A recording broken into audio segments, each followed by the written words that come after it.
Bounty hunting is a complicated profession. Don't you agree? The Cinik Radio Podcast. Hi, I'm Chad L. Coleman, Tyrese from The Walking Dead, and Cuddy from The Wire, and you are listening to the Cinik Radio Podcast. Here are your hosts, Cinik. Hey, the facts are Spider-Man belongs in the MCU. Sony was delusional thinking they didn't need Marvel, and now he's back. And we, the fans, are 100% proudly responsible for that. Agree? As long as DC wants to make dark and gritty movies, they're going to lag behind Marvel in every category. And Ryan. Batman vs. Superman is objectively better than Infinity War. This is the greatest show of all time.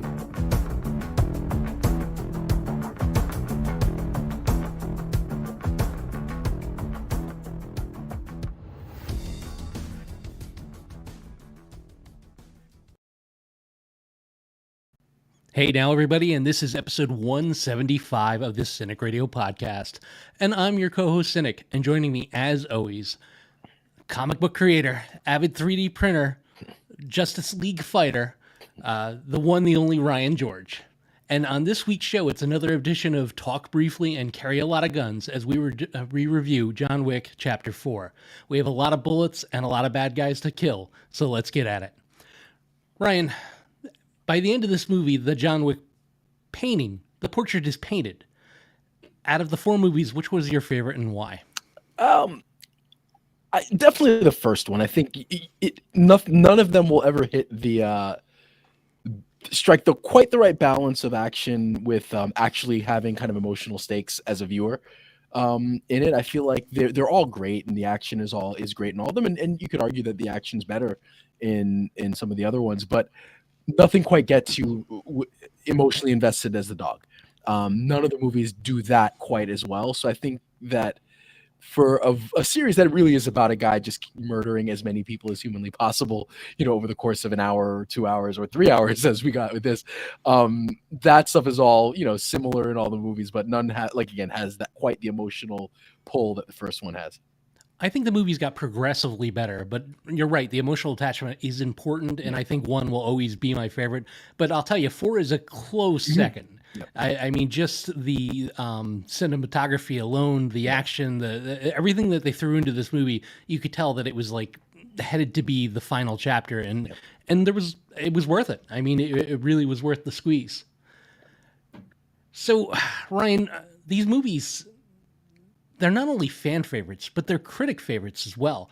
And the critics are usually pretty hard on films such as these, especially the Rotten Tomatoes guys.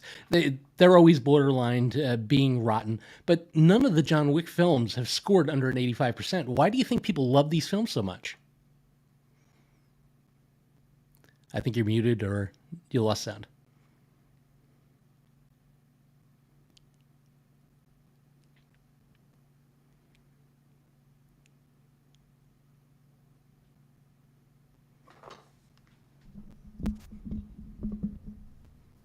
All right, do you hear me now? Yes. Okay, good. Yeah, no. So I think that the films know what they are. It's not trying too hard. It's not. They're not really. The acting. The performances are fine, but they're not like shooting for an Oscar. We get there's a lot of innovative and really good action. And outside of this one, they're all kind of short and sweet. And I think they all build on each other. So like the first one, it does an interesting bit of world building without getting too much involved in the world, and then each one it starts to build on that. Oh, okay, this is an interesting world of assassins that and there's this place, and they go to the hotels, and then there are rules for the hotels, and there are rules for the people that are involved. So I feel like movie by movie, they each kind of build on each other in a really interesting way. In that, again, it doesn't take itself too seriously, and it's just a fun time. Yeah, it definitely leans into the strength of the actors, and the casting choices have been amazing.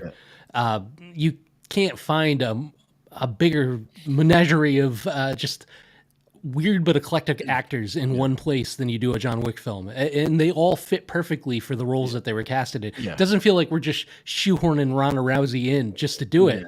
Like when these people show up, you actually believe that they're part of this underworld, which is just simply amazing. Yeah.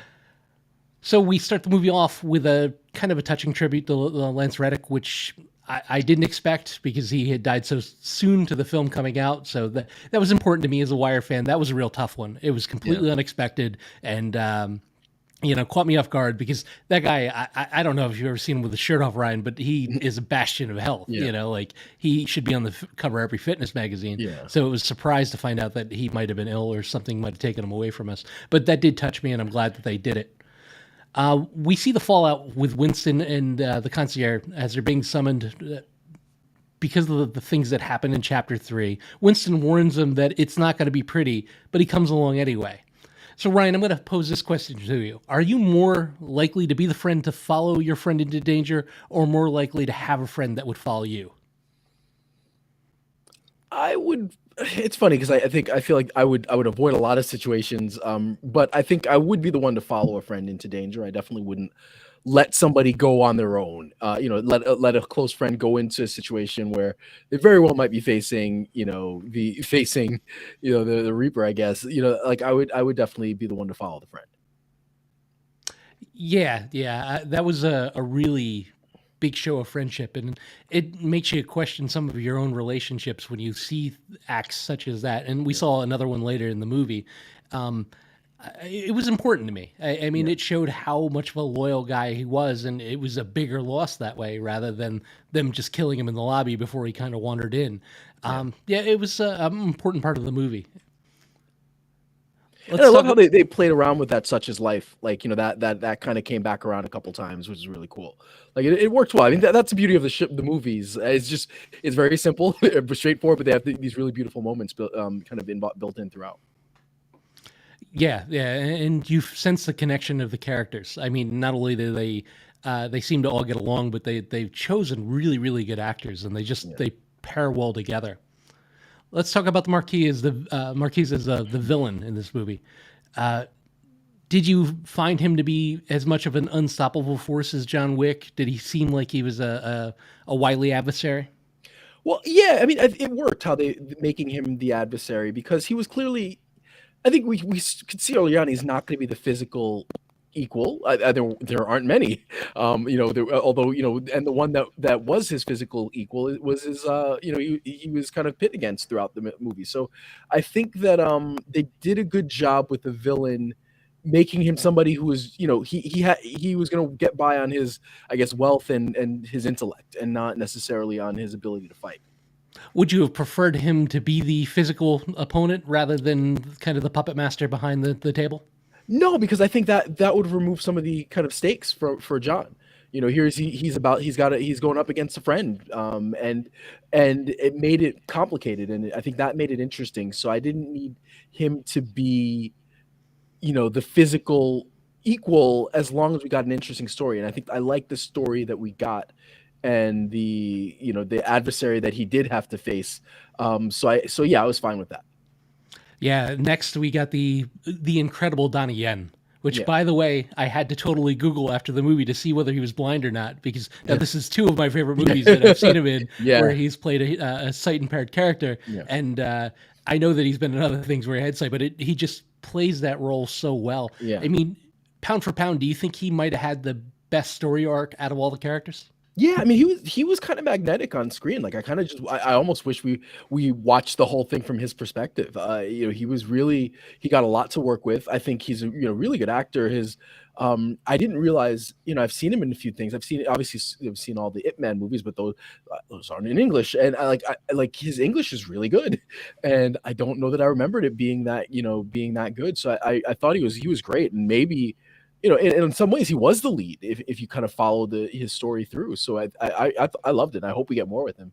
There was an episode in The Simpsons where I believe the mafia and maybe the Asian mafia were about to fight, and there was a little guy standing on the lawn doing nothing, and Marge is trying to get Homer to come away, and he's like, no, I got to see what this guy's going to do, because when he does something, it's going to be awesome. And she pulls him away, and then he does something, and you hear a loud noise. Yeah. And that's what it made me feel like when he was just sitting there eating the soup as they're all fighting in the hotel kitchen. Really, really well played, really well acted. I would watch a movie with him alone. Absolutely, I would. In a movie full of action sequences, I mean, we had action sequences that had action sequences in the middle of them. Which was your favorite and why? The by far the scene when they're near the end where it almost looks like a clue board, and you've got that kind of bird's eye view that's hovering over, and a lot of it, if it wasn't a single take, it looked like it was a single take, and he's shooting the whatever thing that's like lighting people on fire. Like, I thought that was such an amazing scene, because just the way it was shot, that I swear that they must I got to look for interviews, because they must have been like, what if we had a fight in a clue board, because it literally looked like it was on a clue board. You had all the different rooms, the way it was all built out, the way he was going through everything, like it felt like Clue.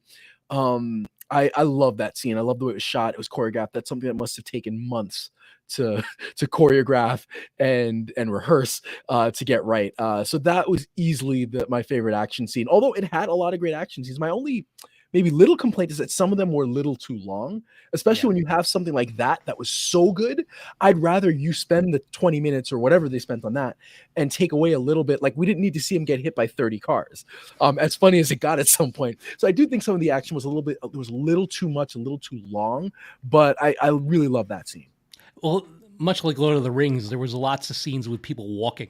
Yeah. And that got to be a little bit, it's like, all right, we get it. You live in a palace. We don't need to see you walk from point A to point B. There's a lot of paintings on the wall. It's mesmerizing. Can we get on with the action? I mean, the movie was very long. We could have cut out 20 minutes of walking and not have lost a step. Yeah.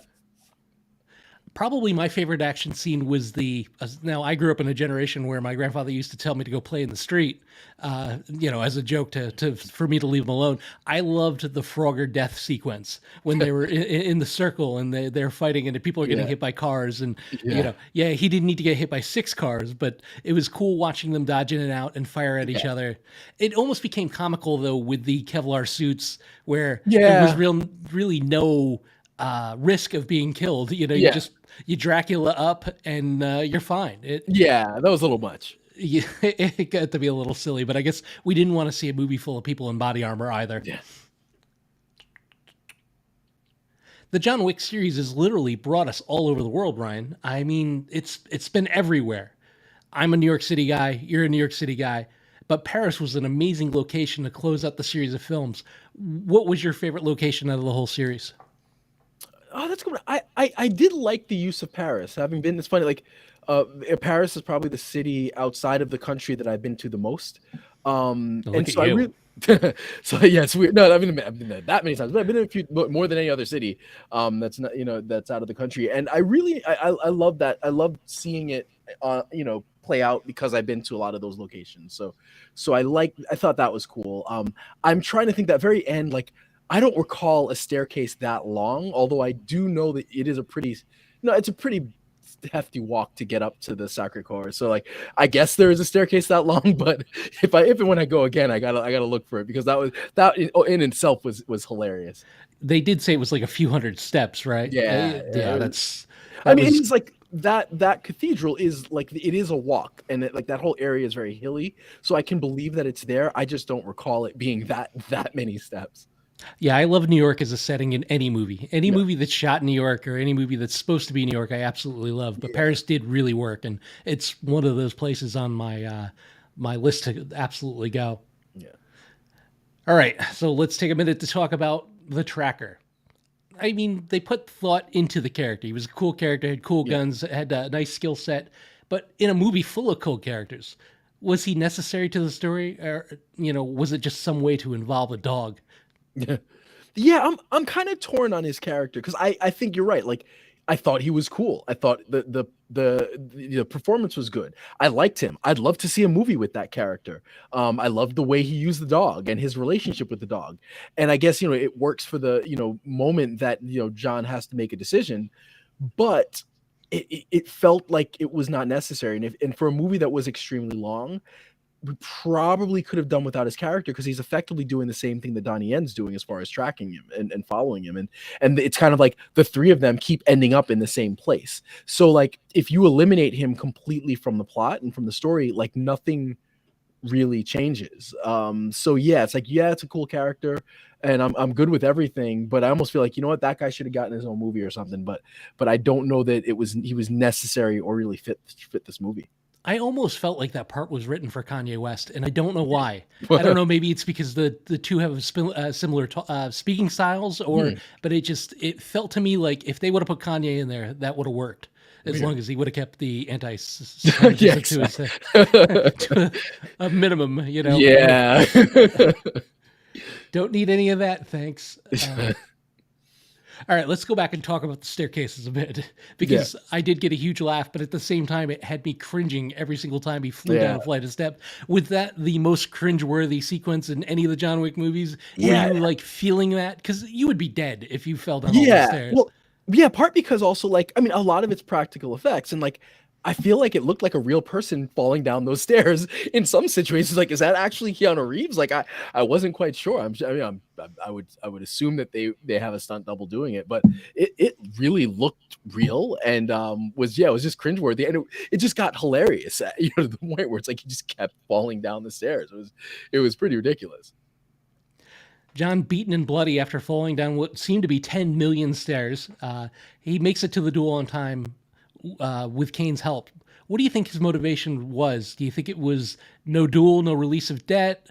Or do you think it was he didn't want to win under shady circumstances, or was he just helping a friend? Yeah, that's the part I couldn't understand. I mean, I guess at that point it's just helping a friend, because like there was a period where it's like, well, what are the real stakes for John? Like, because clearly he's unkillable. Like, he can make it through anything. So like, if he doesn't make it up the stairs in time, they're going to send people after him and he's just going to kill everybody. So like, the cycle continues, but it wasn't like there's an imminent threat to him. So it must have been just helping a friend / which they allude to a few times, is that he kind of has a death wish. And so I think that, for him, it's like, look, he has a death wish and he's going to kind of see things through. And that's that. Like, I don't know why there was real urgency on his part, because like, he's going to kill everybody anyway. He's you cannot beat him. If there's any character with plot armor, it's John Wick. Unkillable superhero, nothing seems to phase him as far as physical damage. The amount of times he was hit by a car or like hit on the head, like how concussed was he? Every bone in his body should be broken. Like, and then he'd start limping and it's like, okay, at least he's showing some vulnerability. And then like by the end, he's walking like nothing happened. It was just like, okay, this is insane. He's a professional wrestler that refuses to sell. Yeah, exactly. Like he's Hogan in the 80s or 90s or 2000s. Like, we get it. Just retire already. We get it. John and Kane duel, wanting the kill shot. The Marquis steps in, only to be killed by John. Were you surprised by this swerve? And do you think Kane was in on it the whole time? Yeah, no, I was. I don't know that he was in on it. It's hard to tell. I think they don't. Nothing leading up to it alludes to him being in on it. So I have to think that he didn't expect it. Maybe he had a hint of it, but I think, they were both they're both such good shots. And I am surprised that neither one landed a kill shot right away. Obviously we could see what John was doing. I wasn't particularly surprised. And I thought that, what's his name? What's the Marquis that, it was a good way for him to go, like hubris. But it was also a huge huge calculation on John's part that he's gonna do that. Like, it's always like that's a plan that needs every little thing to work out, and it worked. But like, would I stake everything on that? Maybe not. So, do you believe that this is the end of the John Wick saga? Are we going to get sequels? Are we going to get spin-offs? And well, I know there's already a spin-off, right? Like the Ballerina is coming out, I think. There's a movie, The Ballerina, that's supposed to be a spin-off of John Wick. I mean, it's a world that's it's extremely popular, and there are a lot of stories that you can tell. I think the question is, how successful is the John Wick franchise going to be without John Wick, and without Keanu Reeves? I think that will be interesting to see where it goes. I think so much of it hinges on him. being in it, that it will be interesting to see what they do with it. I think they do have a great world, and I think as long as they have decent stories that are built around action, because it feels like these movies are built around the action, and they have enough story to get you from like set piece to set piece and action beat to action beat. But it's about it's action with a little bit of story. So as long as I guess they keep that formula and they stay true to it, it could be successful. But I don't know how successful it'll be without Keanu Reeves. I mean, spin-offs have been based off a lot less. They've done an amazing job with world building, character building. It's pretty rich, it's pretty thick, and I think that if they choose the right characters, I could see this as like an HBO show. I absolutely could. I don't know about movies, but if one of the networks like Netflix grab it, I think it would do fine. So your MVP for the movie, your favorite moment, and your rating. MVP. Okay, so I'm gonna steal your. I have a feeling you have Donnie Yen as your MVP. I will go with Keanu. I'll let you. I'll say he's got this. These are the perfect movies for him. And he's able to, and I think he carries the action. For a movie that's so action heavy, I think he carries the action in a way that very few Hollywood megastars, A-list actors can do. Maybe Tom Cruise is another person you can put in that category. But I mean, he's so good with his movements, with the fight scenes, with the way he handles the guns. Like everything he does action-wise is great. And for a series and a movie that's so action heavy, that relies so much on him, and obviously on stunt doubles as well, but that does rely so much on him to carry the movie. I think I do think he deserves MVP for that. I'm a big fan of these movies. They're mindless fun, but they are always so innovative with the action. And again, like I said, I think I loved all the scenes. I loved the scene in the that was in Germany with the fat guy. I forgot his name. That scene worked really well for me. I love the fighting between them and the fact that the guy was throwing like spin kicks and like was actually like a decent fighter, which you wouldn't have expected for a guy of that size. But I think the action was great, but there were scenes that just went on a little too long. Like there were some of these action set pieces and scenes were like 20, 25 minutes and could have been cut down to 5 minutes or just could have been eliminated altogether.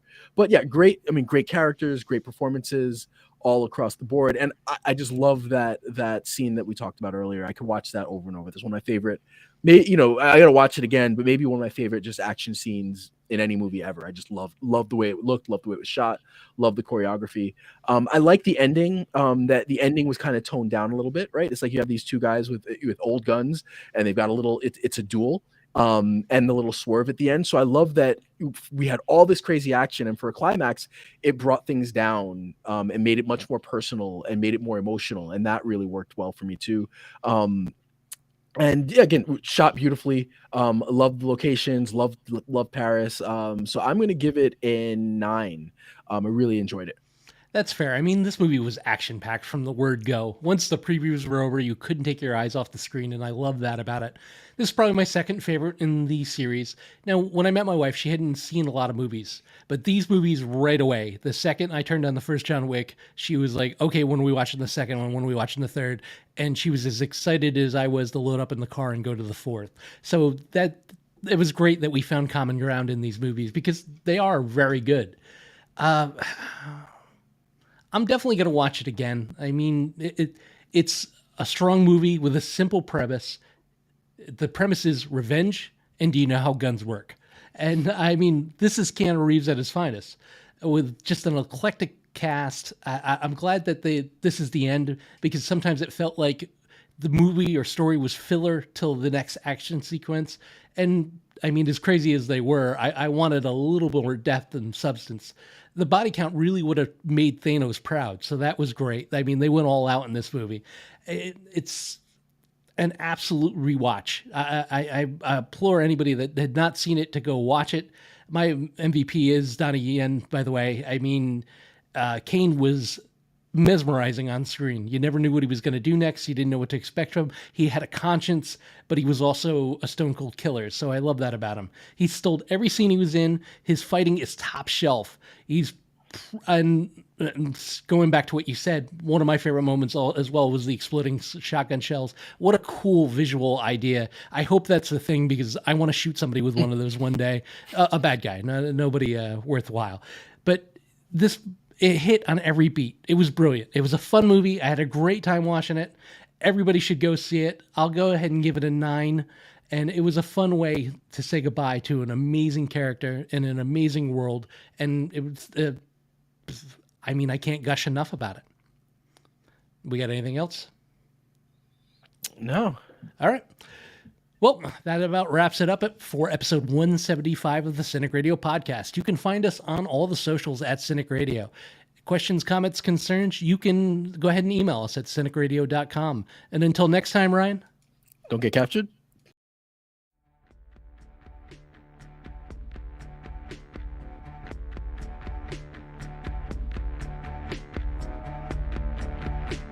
Follow the podcast on Twitter, Facebook, and at cinicradio.com. Available for download on iTunes.